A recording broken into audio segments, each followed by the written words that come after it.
sort of befriended and partnered up with throughout the couple of days, he passed his. He had a buzzer beater. He got that 100th rep right at the 5-minute mark. It was awesome. He was so fired up, and it fired me up too.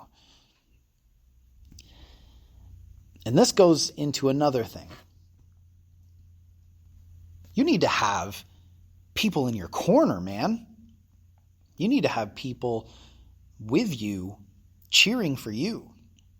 Whether that's a friend or a family member or a coworker or whatever it is, a training partner, if you will.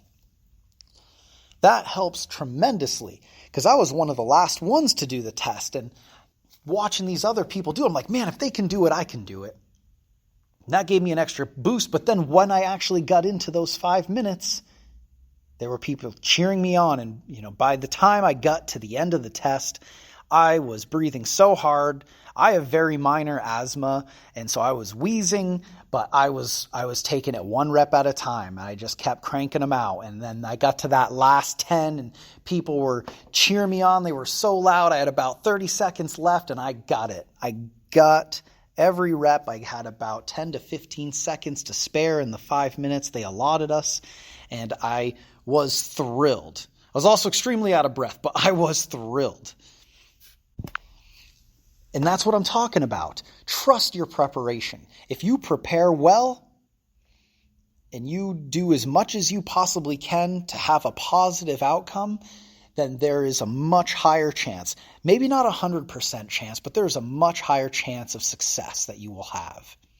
I didn't know if I was going to get them all. I didn't know if I was going to be able to get those 100 reps in those 5 minutes, but I trained hard to be able to do it. And hey, I also rested.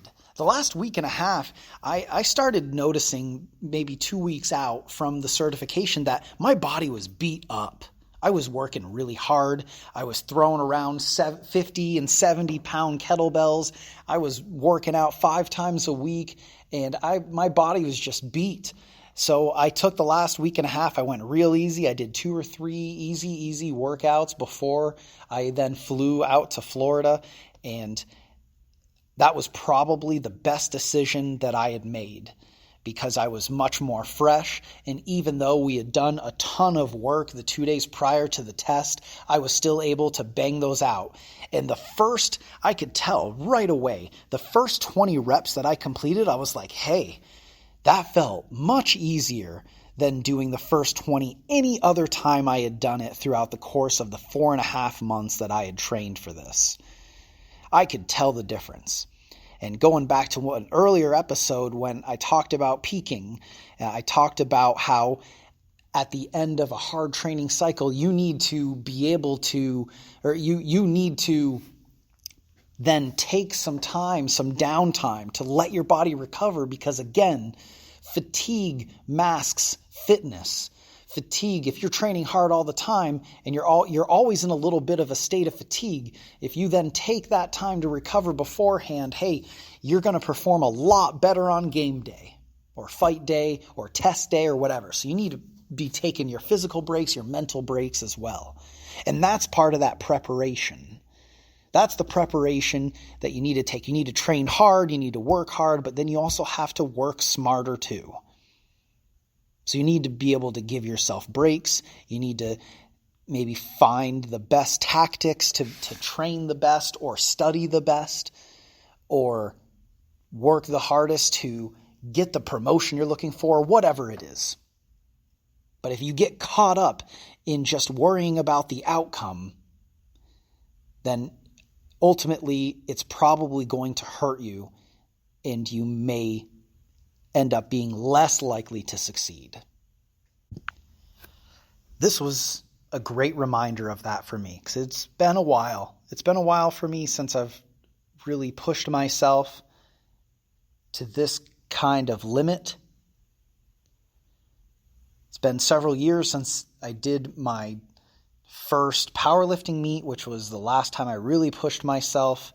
And back then it was the same thing. I had to trust my training. So I went into that powerlifting meet not knowing what I was going to be able to do. And I ended up setting personal bests on my squat and my deadlift as well. I got a big PR on my squat. I was thrilled with that as well.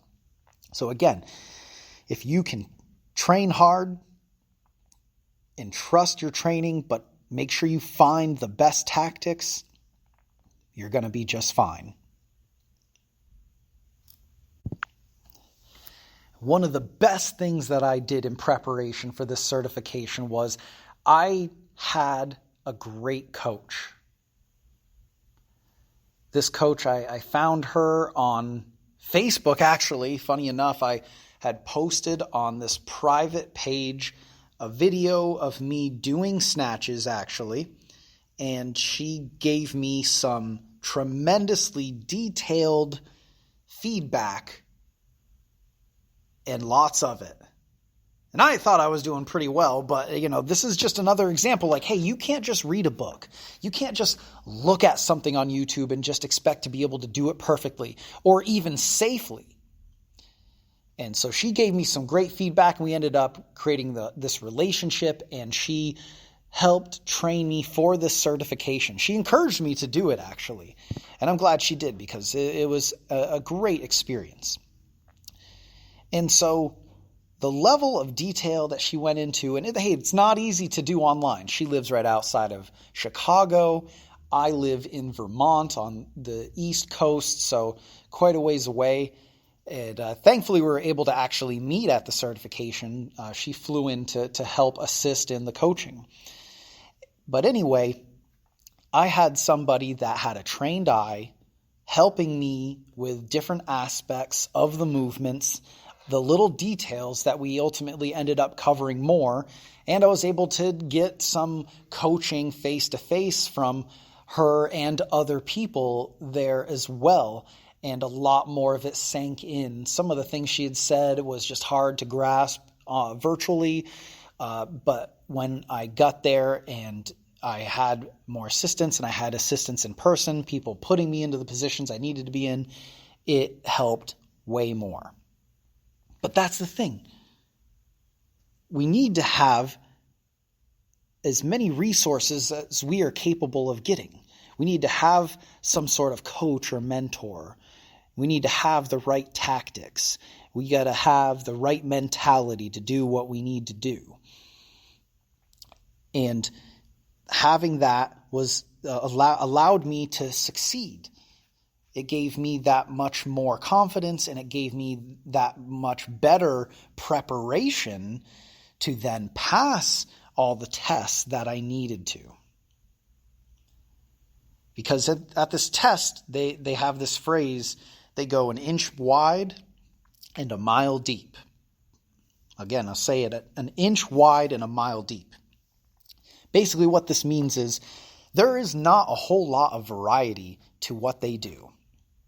Okay, they had, throughout this entire time, I did just over 6 different movements or 6 different exercises this whole time. There were a few others sprinkled in there, but ultimately we were tested on 6 different movements.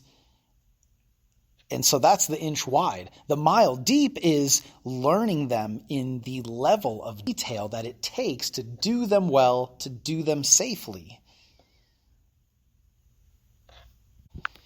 And then we also learned a whole bunch of other drills and skills to teach them to our clients and to learn them that much better ourselves. And this brings me to another Bruce Lee quote that fits perfectly with this. I fear not the man that has practiced 10,000 kicks once. I fear the man that has practiced one kick 10,000 times.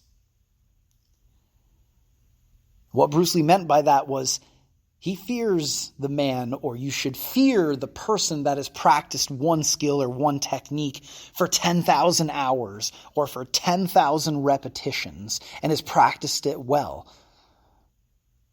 Because ultimately that person has mastered that skill. They know it. Forward, backward, sideways. And if you have a great coach, there's a very good chance that they have carved out their own niche. They have learned one skill or one sport or they're known for one aspect of the sport or whatever it is, and everybody flocks to them for that. And this is the reason that I went to this company, was because the simplicity of it all, but the attention to detail as well. And that's how you got to be with your preparation.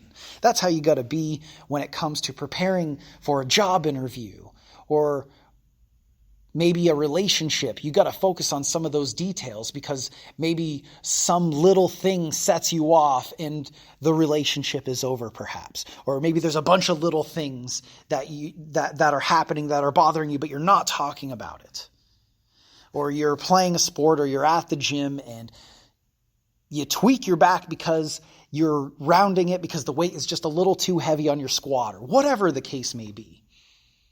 You need to be willing to go an inch wide and a mile deep. You need to be able to focus on those details in order to get the most or the best experience out of what you want. You got to practice that skill for 10,000 hours or for 10,000 repetitions to get the most out of it that you want. This is how I've found success in my own career and in my own life, was by sticking with it. Because I cannot tell you how many different times I have wanted to give up. I have wanted to quit on being a trainer because I just wasn't cutting it. I just wasn't making the money that I wanted. I wasn't able to pay my bills. I was hardly able to scrape by. And I was just so frustrated because it seemed like everyone else was getting clients except for me. But I needed to develop myself. I needed to develop my skills. And hey, I needed to develop my amazing personality you're listening to right now because, hey, I was a very socially awkward person. I mean, around my friends and the people I knew, I was much more comfortable, and I was the voice or the person that you hear or see. But it took me a while to develop myself inside and out, to develop the skills of a trainer, whether that be the sales skills or whether that be the listening ear, the attention to detail in the workouts themselves, or just encouraging somebody. I needed to develop those skills, and that took time. That took a while because it didn't come naturally to me. But I feel like I've really hit my stride now because I was willing to go an inch wide and a mile deep. I was willing to prepare. I was willing to develop the skills and do what I needed to do. So if there's something like that you're looking to achieve, man, you got to stick with it. You got to be willing to put the work in, to look at those details, to take an honest look at yourself and ask yourself, where can I get better? How can I stop worrying and anticipating or expecting a certain level of income right away that might just be a little ways off and I need to work on myself to get there? How do I stop getting in my own head and anticipating the outcome? And what can I do to develop the tools so that I can use them to strike at the right moment? Because that's what I got hung up on for a long time, is I was worrying about how many clients this person had, or how much money this other trainer was making, or how long they were around for, and all the knowledge that they had. I was worrying about those things, but I needed to start developing that stuff, and that took time. But I didn't realize that. Part of me understood it, but sometimes it just takes grinding it out and going through the paces and paying your dues. And that's okay. We all got to do that to a certain extent. We all have to do that, to go through that, because, hey, you're not going to be great your first time. All right? I wasn't great in my first episode of this podcast. I wasn't great in my first personal training session. I wasn't great my first day at class in college. I was terrified. I wasn't great in my first fight.